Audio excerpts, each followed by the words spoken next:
Okay, so we're out here, Belk Residence Hall, High Point University. We're going to touch on some controversial topics today, especially gun control. I mean, it's so divided between our politics, Republicans, Democrats. We got views going left and right. It's the one thing that really separates this country, really causes tension and divide between people. There's plenty of things to argue about, but I don't think anyone would disagree that gun control is one of the most talked about political issues that we face today. There's views that the Republicans have, views that the Democrats have, and the biggest problem is we can't even come to a conclusion, a solution. We can't figure anything out. And during this segment, I'm going to try opening up some eyes, just give you guys some insight, and let you in on a little secret that I figured out. Alright, so here's a problem. We see the right view and the left view. We got the Republicans and Democrats, and we don't really know which side to choose based on their views. They're so skewed that it just blinds us and we don't even know what to do anymore. So let's just start with this. Let's start with the Republicans' views and see how that goes. Alright. So let's clarify this.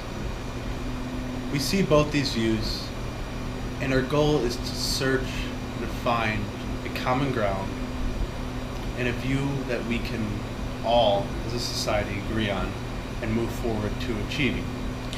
So when we start with the Republicans, they believe in lax gun laws, pro-Second Amendment, and are all for bearing the right of arms.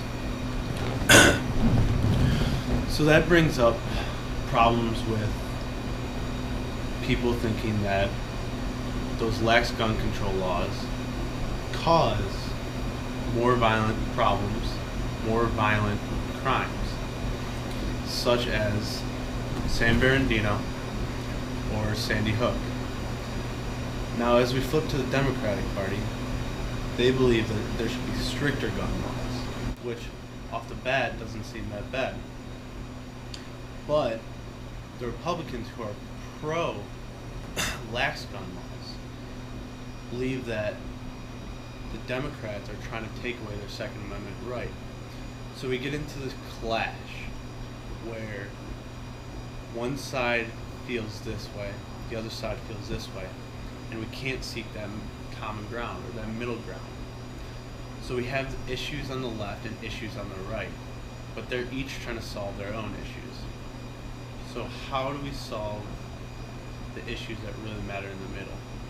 And that's what I'm trying to get here. Is that when we put aside our views on the Republican side and aside our views on the Democratic side, we can see that the one thing that we all can agree on is that the majority of these deaths are suicides.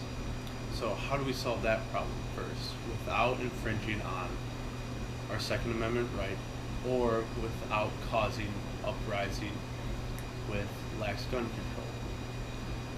And that work comes back to us as a community, us as a society.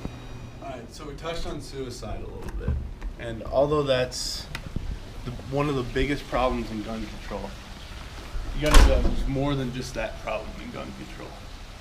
And you're probably wondering why so much is spent on politics. Why I'm continuously talking about the right view and the left view. And the reason is because politics becomes the biggest cause of why we can't get anything done. In terms of finding a common view that we all can agree on to make that change, especially in the areas that we need to be fixing, like suicide that I was talking before earlier. Over 40,000 people die a year from suicide, and over 90% of that is from guns alone. So right and left can both view that that is a problem. So this is where the moderate view comes in. We got to realize that that's one of the biggest problems. We need to find that common ground to figure out how to fix that problem. And it's from finding that common ground where I view that it's not politics, it's not the right or left, it's us. We need to start as a community first, make it a priority, and then we'll move on to politics, right and left, but it all starts with us. Guns don't kill people, people kill people.